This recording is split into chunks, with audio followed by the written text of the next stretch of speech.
آپ کا قیمتی وقت ضائع کیے بغیر میں کچھ کلپس اٹیچ کروں وہ سنیے۔ دیکھیں جو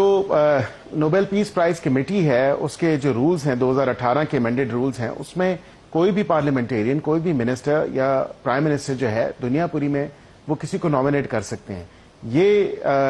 آپ کو یاد ہوگا کہ امریکی سفارت خانے میں جو ایک تقریب ہوئی تھی انڈیپینڈنس ڈے کے حوالے سے 4 جون کو غالباً، تو اس پہ وزیر اعظم پاکستان نے یہ دو ٹوک بات وہاں پہ کی تھی اپنی تقریر کے اندر کہ صدر Trump president Trump is a man of پیس۔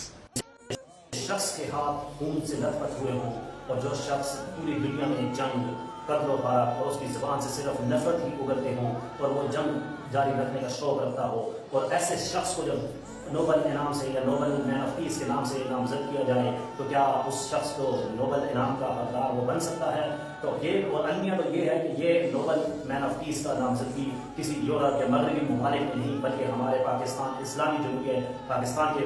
ابھی پرائم منسٹر کرنٹلی جو پرائم منسٹر سرو کر رہے ہیں انہوں نے انڈیپینڈنس ڈے آف امریکہ پر کوئی ایونٹ میں منعقد تھا، وہاں پر ان کو مین آف پیس کے نام سے نامزد کیا گیا ہے۔ تو المیہ دیکھیں ہمارے ملک کا کہ وہ اس وقت ایران اور فلسطین کی نسل کشی کر رہے ہیں اور ہمارے ممالک کے رہنما طاقتور ان کو مین آف پیس کا ایوارڈ سے